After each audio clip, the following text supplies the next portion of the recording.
예, 성경 말씀 로마서 5장 12절에서 21절까지의 말씀. 로마서 5장 12절에서 21절입니다. 우리 모니터 보고 같이 읽겠습니다. 그러므로 한 사람으로 말미암아 죄가 세상에 들어오고 죄로 말미암아 사망이 들어왔나니 이와 같이 모든 사람이 죄를 지었으므로 사망이 모든 사람에게 이르렀느니라. 그러나 아담으로부터 모세까지 아담의 범죄와 같은 죄를 짓지 아니한 자들까지도 사망이 왕노릇하였나니 아담은 오실 자의 모형이라.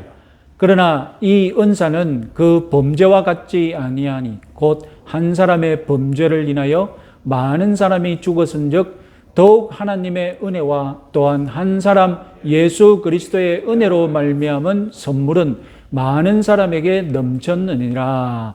한 사람의 범죄로 말미암아 사망이 그 한 사람을 통하여 왕노릇하였은즉 더욱 은혜와 의의 선물을 넘치게 받은 자들은 한 분 예수 그리스도를 통하여 생명 안에서 왕노릇하리로다. 그런즉 한 범죄로 많은 사람이 정죄에 이른 것 같이 한 의로운 행위로 말미암아 많은 사람이 의롭다 하심을 받아 생명에 이르렀느니라.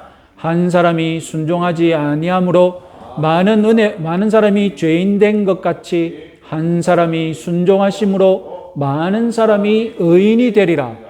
율법이 들어온 것은 범죄를 더하게 하려 함이라.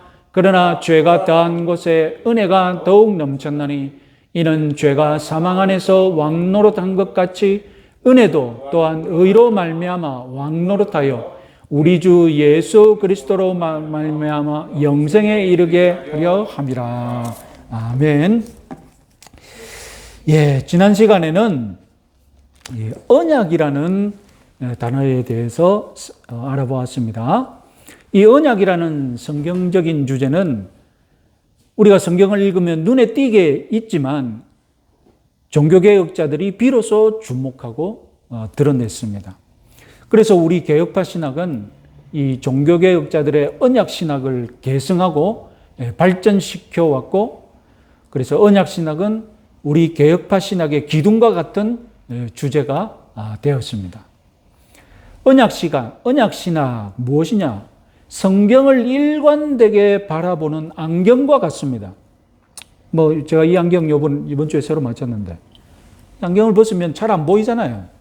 희미합니다. 그런데 성경을 읽을 때도 마찬가지예요. 어렵거든요. 그런데 이 언약이라는 안경을 쓰고 성경을 보면 성경의 전체 흐름과 그리고 정말로 성경이 우리들에게 말하고자 하는 무엇인지 볼 수 있게 된다는 것입니다. 그래서 이 언약 신학에 대한 이런 믿음, 우리가 언약 신학을 가지고 성경을 읽으면 성경대로 우리가 하나님의 뜻을 알 수 있다는 이 믿음은 우리 개혁파만의 믿음이 아니라 다른 신학 전통에서 인정하고 있는 줄로 믿습니다. 자, 언약 신학의 핵심은 무엇이냐? 하나님께서 인간을 만나실 때 언약이라는 틀 안에서 만나 주셨다라는 것입니다.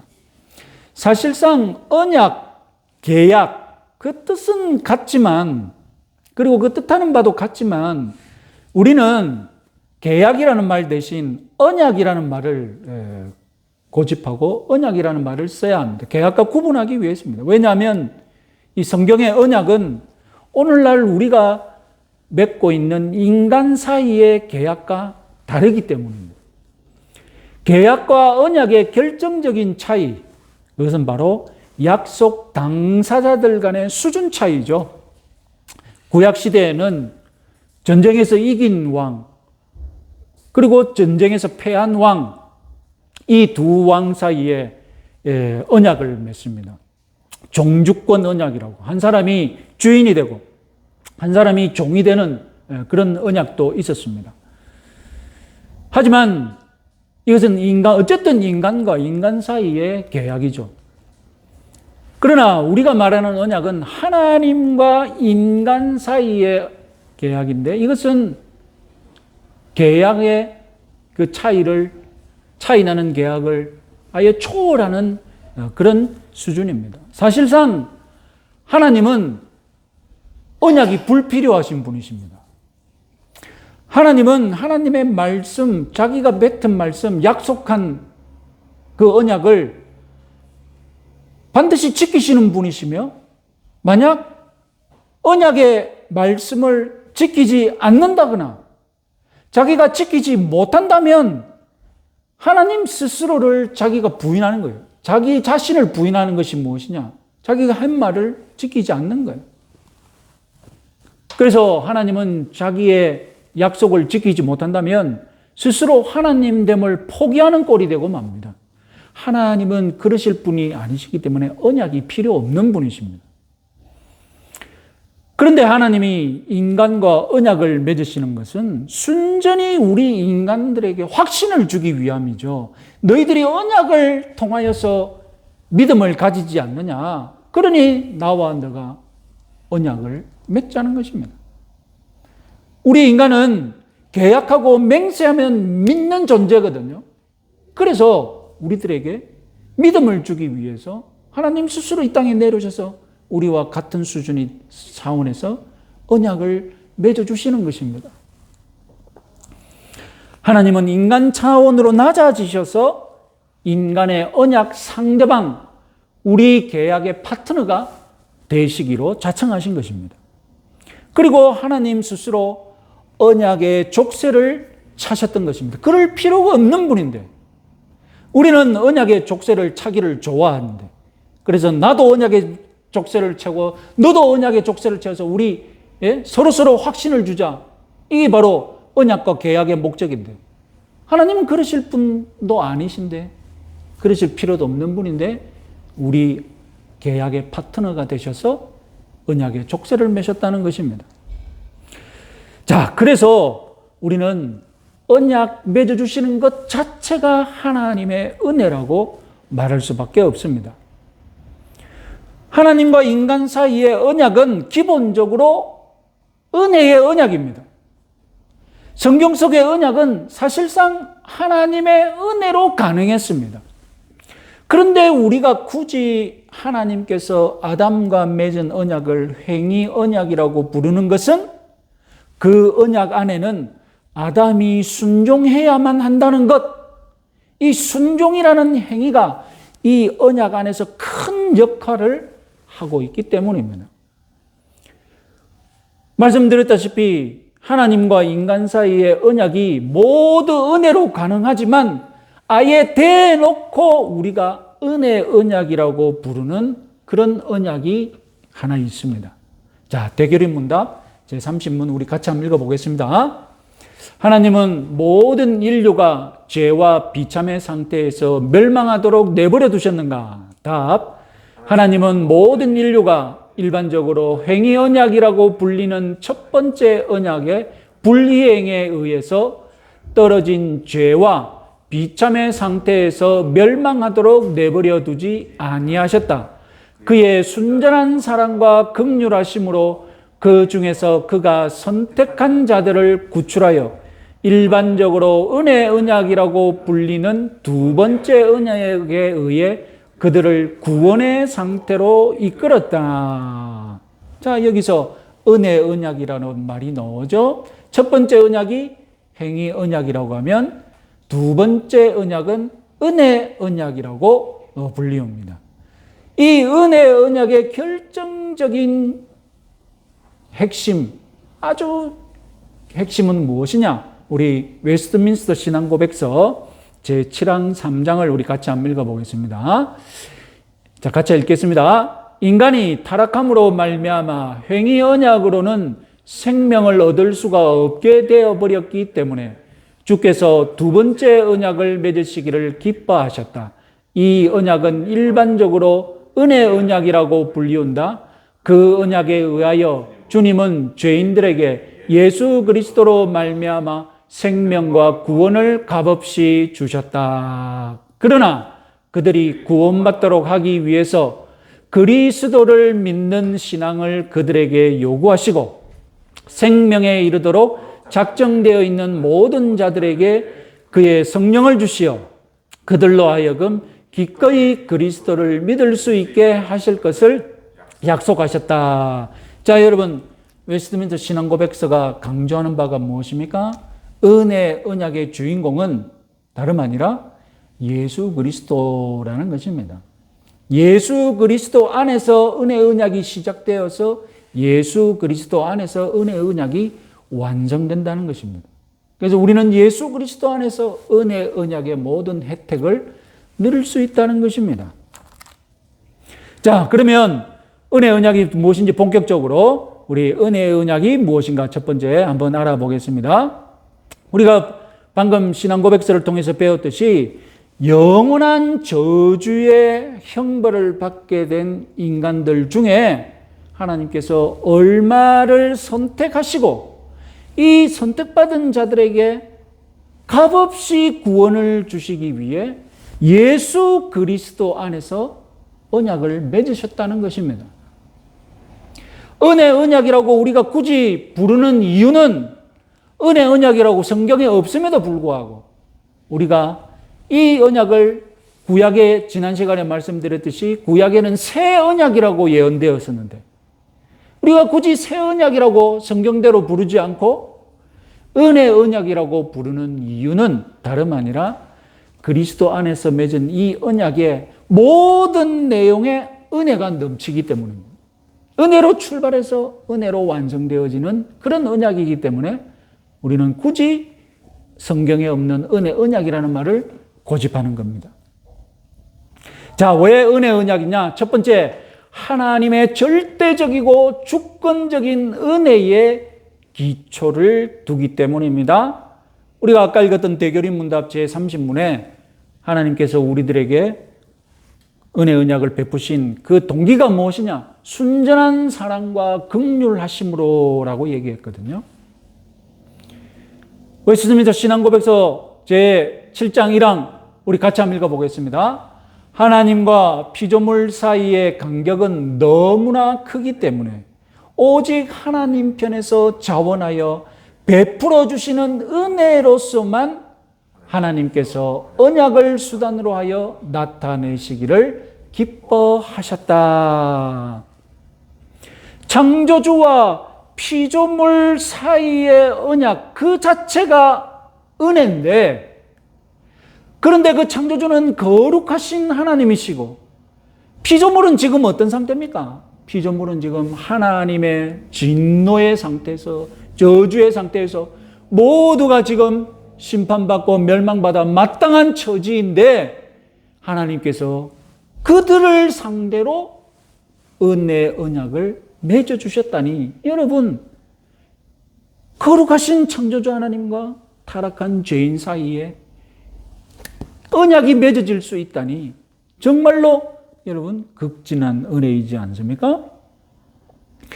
자, 두 번째 왜 은혜 언약인가? 두 번째 인간의 어떤 공로나 조건적인 대가를 요구하지 않고 믿음을 통해 받을 수 있기 때문입니다.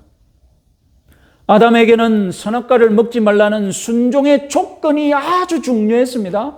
이 순종의 조건을 이루냐 마느냐에 따라서 아담은 영생을 누리거나 사망을 당하거나 결정이 되었습니다. 그런데 이 은혜 언약에는 행위, 어떤 내가 인간적인 공로로 하나님께 복을 받는 그런 일이 없고 오직 예수 그리스도가 다 이루어 놓으신 것을 내가 믿음을 통해서 받느냐 안 받느냐, 그 속에 들어가느냐 안 들어가느냐.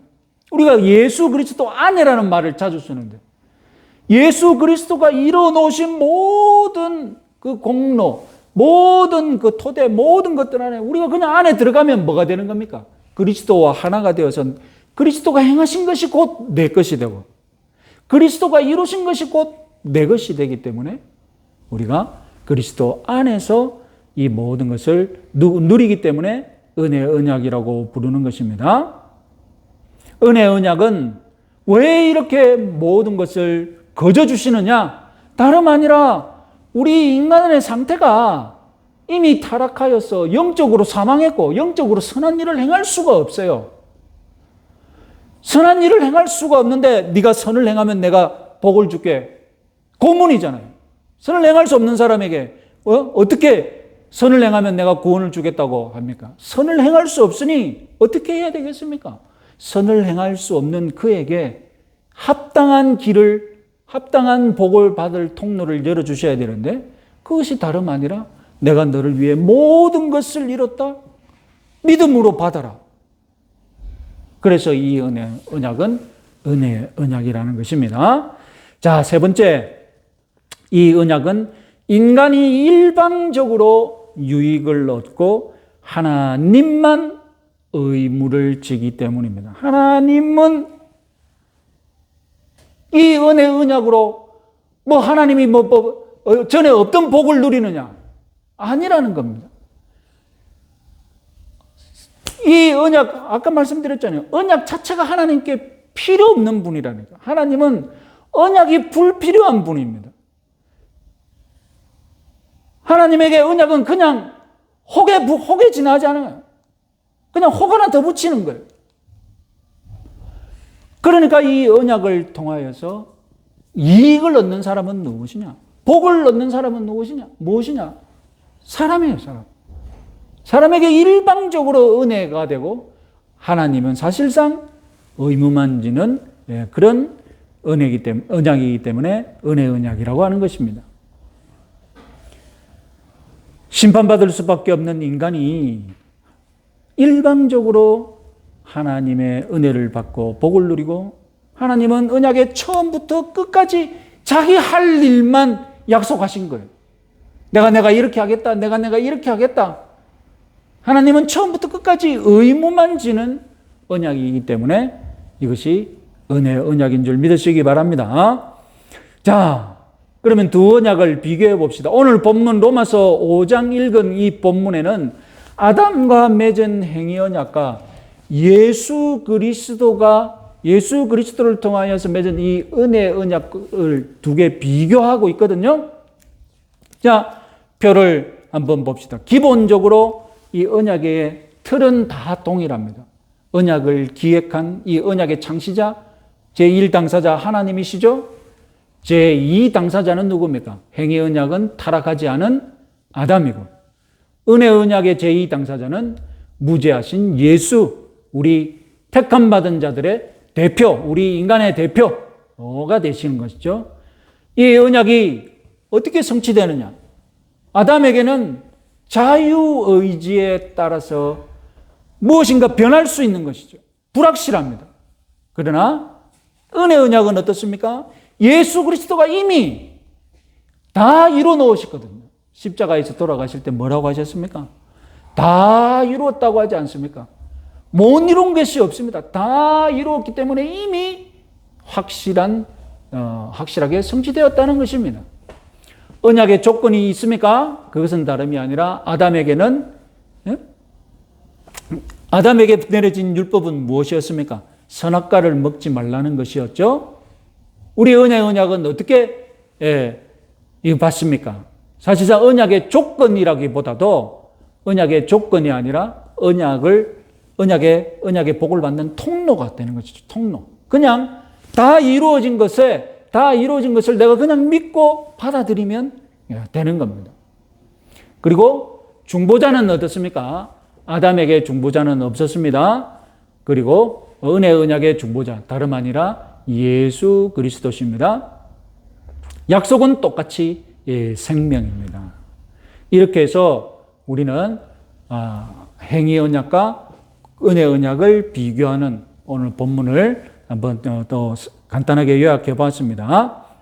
자, 두 번째로 가장 중요한 것은 아까 말씀드렸다시피 이 은혜 언약에서 가장 중요한 것은 예수 그리스도였습니다. 은혜 언약의 중보자 그리스도가 핵심입니다. 그리스도가 있어 이 은혜 언약이 가능합니다. 구약은 이미 이 예수 그리스도를 통한 언약을 충분하게 예언을 했죠. 은혜 언약은 예수님이 갑자기 시작한 것이 아니라 구약 시대 때 이미 예언되었고 심지어 아담이 타락하자마자 그 즉시 이 은혜 언약이 예언되었습니다. 자, 은혜 언약의 시초가 무엇이냐? 창세기 3장 15절 말씀 같이 한번 읽어보겠습니다. 내가 너로 여자와 원수가 되게 하고 내 후손도 여자의 후손과 원수가 되게 하리니 여자의 후손은 내 머리를 상하게 할 것이요 너는 그의 발꿈치를 상하게 할 것이니라 하시고, 여기서 여자는 하와를 가리키고 너는 누굽니까? 너는 아담과 하와를 유혹했던 뱀으로 변신한 사탄이었죠.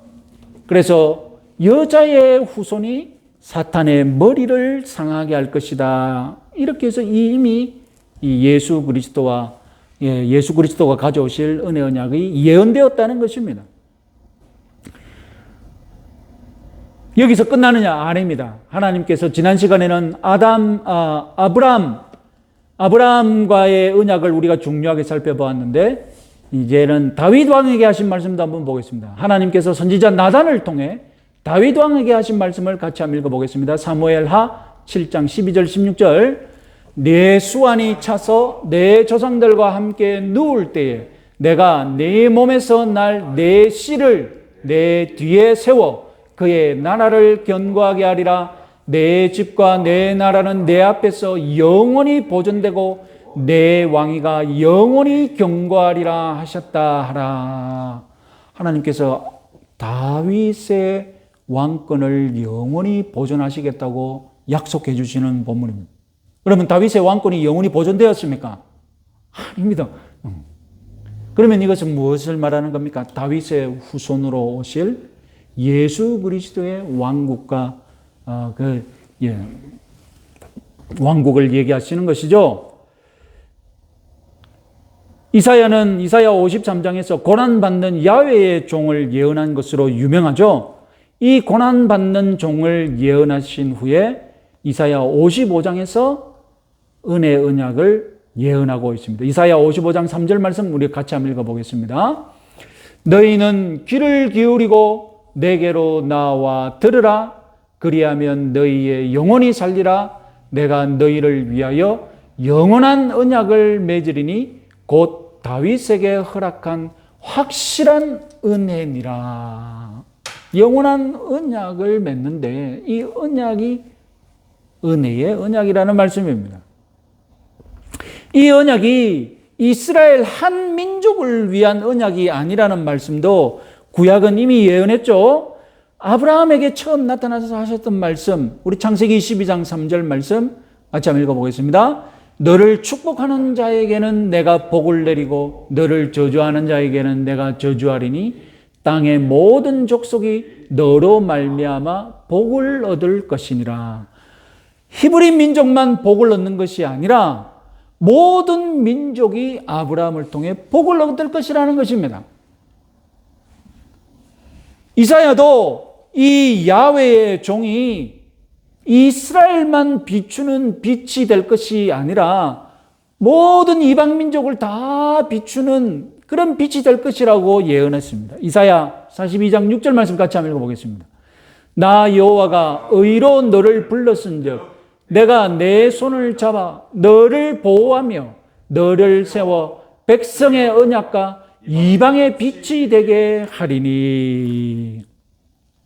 이처럼 구약은 하나님이 새 언약을 맺을 것이고 그 새 언약의 핵심은 다름 아니라 다윗의 후손이며 그리고 야훼의 종이며, 이 다윗의 후손이 이스라엘만의 구세주가 아니라 이스라엘만의 중보자가 아니라 모든 민족에게 빛을 비추어주는, 모든 민족을 복되게 할 그런 중보자임을 충분하게 예언했던 것입니다. 자, 그러면 신약의 성취 한번 보겠습니다. 신약 성경 전체가 은혜 언약의 중보자 예수 그리스도를 충분히 증거하고 있지 않습니까? 그 중에 대표적인 구절, 우리 히브리서 9장 15절 28절 같이 한 말씀 읽어보겠습니다. 이로 말미암아 그는 새 언약의 중보자시니 이는 첫 언약 때에 범한 죄에서 속량하려고 죽으사 부르심을 입은 자로 하여금 영원한 기업의 약속을 얻게 하려 하심이라. 이와 같이 그리스도도 많은 사람의 죄를 담당하시려고 단번에 들이신 바 되셨고 구원에 이르게 하기 위하여 죄와 상관없이 자기를 바라는 자들에게 두 번째 나타나시리라. 분명히 말씀하지 않습니까? 새 언약의 중보자시다. 은혜 언약의 중보자가 예수 그리스도인 줄 믿으시기 바랍니다. 자, 이처럼 은혜 언약이 성경에 충분하게 설명되었다면 마지막으로 우리가 아까 신앙 고백서라든가 대결의 문답에서 의문을 가질 만한 한 가지 문제점 한번 생각해 보겠습니다. 그것은 다름이 아니라 선택자를 위한 은혜 언약이라는 것입니다. 택한 자들을 위한 언약이라는 것입니다. 아니, 인류 전체를 구원하는 것이 더 좋지 않습니까? 선택받은 사람만, 하나님이 구원받도록 선택한 사람들만 구원한다는 것, 그건 불공평한 처사가 아닙니까? 우리가 기본적으로 받아들여야 할 사실이 무엇입니까? 하나님은 죄인들 전부를 용서해야 할 의무나 죄인들 전부를 용서해야 할 그런 부채를 우리 사람들에게 지고 있는 분이 아니시라는 것입니다.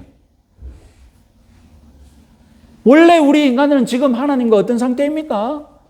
모든 죄인들은 하나님의 심판을 다 감당해 받아야 할 처지입니다. 그래서 빚이 있다면 우리 사람에게 있는 것이죠. 우리 사람이 하나님 앞에 지금 빚을 지고 있는 겁니다. 그래서 유대인들은 죄를 빚이라는 단어로 표현했지 않습니까? 우리 하나님이 우리 모든 인류를 구원하실 그런 의무나 빚이 있는 분이 아니십니다. 이처럼 모두 심판받아야 할 이 대상들 중에 하나님께서 특별하게 일부를 따로 심판하지 않으시고 주권적으로 은혜를 주셔서 구원하기로 작정하셨다는 것, 이것이 바로 은혜이며 감사할 일이 아니겠습니까? 그래서 선택받은 사람들은 그러면 망나니처럼 살아도 되느냐? 선택받았으니 다 구원받고 어떻게 해서든 구원받을 것이냐? 여러분, 우리가 선택의 교리를 얘기할 때 반드시 같이 알아야 할 사실은 무엇입니까? 이 땅에 육신을 가진 사람들 중에 누가 선택받았는지는 아무도 모른다는 것입니다. 지금 우리는 그냥 내가 선택받은 줄로 알고 믿고 살아가는 거죠. 그러나 선택의 결과는 언제나 드러납니까? 선택의 결과는 나중에 주님 앞에서 심판받을 때, 그때 드러날 것입니다. 물론 우리가 이렇게 하면 당신은 선택받은 사람으로서 확신을 가져도 됩니다라고 권면할 수 있습니다. 만약에 내가 죄인이 아닌가 심각하게 죄를 짓고 고민한다면 그것은 구원받은 사람으로서 그 안에 거룩한 성령이 있기 때문에 그런 고민을 하는 거거든요. 그러면 성령이 거하시고 예수 그리스도를 주로 고백했으니 논리적으로 시간을 뒤로 돌리면 이 사람은 선택받은 사람이 아닌가, 이렇게 우리가 잠정적으로 확신을 할 수는 있죠. 그렇게 이것이 선택받고 구원받은 우리가 잠정적인 증거라고 우리가 권면은 할 수 있지만 사실상 하나님께서 선택받았다고 인친 것을 우리가 눈으로 볼 수 없으니 우리는 아무도 장담할 수 없는 것입니다. 하여튼 여러분, 선택교리가 우리에게 주는 그러면 실용적인 가치는 무엇입니까? 도대체 왜 우리는 이 은혜 언약이 선택받은 자들에게만 주어진다고 왜 이 선택교리를 고집해야 합니까? 그건 다름이 아니라 먼저 성경에서 그렇게 말하기 때문입니다. 요한복음 17장 9절 말씀 우리 같이 한번 읽어보겠습니다. 요한복음 17장 9절 내가 그들을 위하여 비옵나니 내가 비옵는 것은 세상을 위함이 아니요 내게 주신 자들을 위함이니이다. 그들은 아버지의 것이로소이다. 여기서 세상은 인류 전체를 얘기하는 것이고 내게 주신 자들을 위함이다. 이 말씀은 요한복음 17장 전체 문맥에서 보면 하나님이 선택하신 선택자들을 가리키는 표현이거든요. 예수님 스스로 내가 인류 모두의 구원자가 아니라 하나님이 나에게 주신 자들의 구원하라고 나에게 주신 자들이 있는데 내가 그들을 위해서 지금 기도한다고 말씀하셨지 않습니까? 인류 모두가 구원받으면 좋죠. 그러나 여러분, 인류 모두가 구원받으면 은혜가 없습니다. 그렇잖아요. 모든 사람이 다 누리는데 모든 사람이 다 누리면 그것은 나에게 특별한 사랑이 없는 것이죠. 모든 사람이 다 누리면 그 순간 은혜는 없어지는 것입니다. 우리가 선택을 고집하고 선택을 지켜야 하는 이유는 다름 아니라 은혜이기 때문에, 은약이기 때문에, 이 은혜가 나에게 주어졌기 때문에, 선택받은 소수인 나에게 주어졌기 때문에, 하나님이 모으신 이 교회를 위해 주어졌기 때문에 우리는 이 선택 교리를 고집하는 것입니다. 자, 결론으로 말씀드리자면 내가 선택받았기에 은혜가 넘친 줄 믿으시기 바랍니다. 예수님은 하나님께서 주신 선택자들을 위한 중보자이심도 믿으시기 바랍니다. 이 은혜 언약 안에서 저와 여러분들이 영원한 복을 받으실 줄 믿으시기 바랍니다. 우리 10분간 우리 개인 기도하는 시간 갖도록 하겠습니다.